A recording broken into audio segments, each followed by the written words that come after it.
Hello प्रिय साथियों, कैसे हो आप सभी। मैं पंकज। आप देखेंगे यूपीपीसीएल की एक भर्ती का अनाउंसमेंट किया गया है, जिसका पद है सहायक क्लर्क की भर्ती का अनाउंसमेंट किया गया है। इससे पहले आप देखेंगे ये काफ़ी समय बाद ये वैकेंसी आपको देखने को मिल रही है। इससे पहले आप देखेंगे 2017 में 17 और 18 के करीब में आपको सहायक क्लर्क की भर्ती देखने को मिली थी। तो ये आपके लिए काफ़ी अच्छी खबर है। आप देखेंगे अच्छे पदों पे भी भर्ती है, क्योंकि यूपीपीसीएल में आप देखेंगे इतने ही पदों पे भर्ती आती है, इतने से कम पे ही आती है। ये तो अच्छे खासे पद हैं। तो आपके लिए ये काफ़ी अच्छी खबर है। तो इसमें देखेंगे आप ये सहायक क्लर्क है, उस पोस्ट के लिए वैकेंसी है आपकी। तो आप इसमें देखेंगे तो कुल आपके पद 1180 पद हैं। और अगर फार्म भरने की डेट शुरू किया जाए, अभी फार्म भरा नहीं जा रहा है। फार्म भरने की डेट की शुरुआत आप देखेंगे तो की जाएगी आपका 19 अगस्त से किया जाएगा, और अंतिम डेट आपका 12 सितंबर है। तो आप देख लीजिएगा 11 और 12 यानी आपके 23 से 24 दिन मिलेंगे। तो आप उसमें अगर हैं एलिजिबल तो आप भर लीजिएगा, देख लीजिएगा। और फीस की बात की जाए तो यूपीपीसीएल की किसी भी वैकेंसी में आप देखेंगे उसमें फीस थोड़ा ज़्यादा रहता है और फार्म की अपेक्षा। तो इसमें आपके 1100 आपको फीस पे करना पड़ेगा। उसके बाद आप देखेंगे इसकी योग्यता आपकी ग्रेजुएशन है। ग्रेजुएशन यानी कहने का मतलब ये है कि ग्रेजुएशन आपका कुछ भी हो, बीटेक हो, बीबीए हो, बीए करके हो, बीसीए हो, बीएससी हो, इस प्रकार से कोई भी ग्रेजुएशन के कोर्स किए हैं तो आप इस फार्म को भर सकते हैं। इसके अलावा इसमें और कोई योग्यता का प्रावधान नहीं किया गया है। उसके बाद आप देखेंगे वो आयु सीमा की बात की जाए तो इसमें 18 से 40 वर्ष तक आपकी आयु सीमा होनी चाहिए, उसके अंदर हैं तो आप अप्लाई कर सकते हैं। और इसमें एक टाइपिंग की बात की जाए, इसमें टाइपिंग ये काफ़ी महत्वपूर्ण है। इसमें आप देखेंगे ये 130 नहीं है, इसमें 30 है, ये हटा दीजिए, 130 बस। तो 30 वर्ड पर मिनट आपको हिंदी टाइपिंग आना चाहिए। जो कुर्ती देव आपका फॉन्ट होता है उसमें आपको इतनी टाइपिंग आनी चाहिए। तो आप देखेंगे ये काफ़ी अच्छी मात्रा में आपका ये वैकेंसी निकला है। ये काफ़ी अच्छी मात्रा में ये पोस्टों पे निकला है, क्योंकि इससे पहले आप देखेंगे 2017-18 में ही आई थी।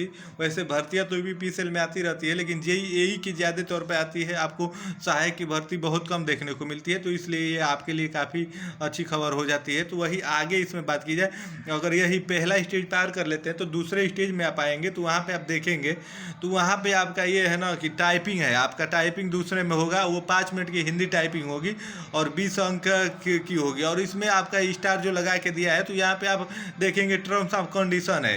स्टार का मतलब जहाँ भी स्टार आप लगा के आइए तो वहाँ पे देखिए कि वहाँ पे कुछ कंडीशन की बात की जा रही है। तो इसमें कंडीशन ये है कि आपको तो पता है कि 30 मिनट जो ये है 30 करके है, 30 मिनट पर वर्ड हिंदी की टाइप करनी है। तो वो तो करना ही है।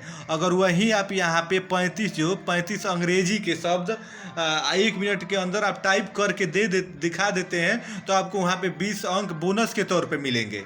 तो यहाँ पे आप ये समझिए कि इसका मतलब ये नहीं कि आप इंग्लिश कर दें और हिंदी नहीं करेंगे तो भी चल जाएगा। तो ऐसा नहीं, आपका हिंदी यहाँ तो अनिवार्य है ही। हिंदी तो अनिवार्य है। अगर हिंदी करने के बाद आप इंग्लिश का 25 वर्ड टाइप कर देते हैं तो वहाँ पे आपको 20 अंक बोनस के तौर पे मिलेंगे। तो ये आपके लिए काफ़ी फायदेमंद होगा। अगर आप ऐसा कर देते हैं तो आप देखेंगे मेरिट में 20 अंक काफ़ी महत्वपूर्ण हो जाते हैं। तो इस प्रकार से है, आपको हिंदी के साथ साथ इंग्लिश कर देते हैं तो और अच्छा है। अगर नहीं भी करेंगे तो आप हिंदी बस कर देते हैं तो वहाँ पे आप क्वालिफाई हो जाएंगे।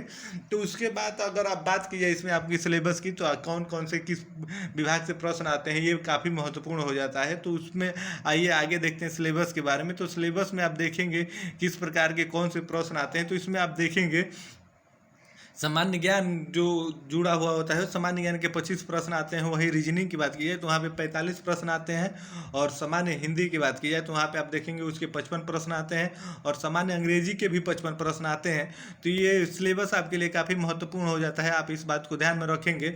और मैंने उस नोटिफिकेशन को अच्छे से पढ़ा है इसका, तो उसमें कहीं नेगेटिव मार्किंग की तो बात नहीं की गई है। तो नेगेटिव मार्किंग इसमें नहीं है, आप इस बात का भी ध्यान में रखेंगे। और ये इसी प्रकार इतने ही प्रश्न आएंगे तो आप इसको भी ध्यान में रख लेंगे। तो ये काफ़ी मात्रा में आपके लिए अच्छी वैकेंसी का अनाउंसमेंट किया गया है। अब जो भी छात्र या जो भी भाई इसके लिए एलिजिबल है तो फार्म इसमें अप्लाई कर सकते हैं। क्योंकि आप देखेंगे सहायक क्लर्क में वो भी यूपीपीसीएल के अंतर्गत 1180 पोस्ट कोई कम पोस्ट नहीं होता है, और इससे अधिक पोस्ट पर कभी वैकेंसी भी नहीं आती है। तो आप इसमें अप्लाई कर सकते हैं। और सिलेबस आपको बता दिया। फुल प्रोसेस आपको बता दिया। अगर आपको वीडियो पसंद आई हो, जानकारी तथ्यात्मक पूर्ण लगी हो, तो प्लीज़ वीडियो को लाइक करिएगा और हमारे चैनल को सब्सक्राइब करिएगा, ताकि ऐसी ही किसी भी वैकेंसी से जुड़ी हुई वीडियो हम बनाए तो उसका नोटिफिकेशन सबसे पहले आप तक पहुँचे। तो आप सभी को धन्यवाद। जय हिंद।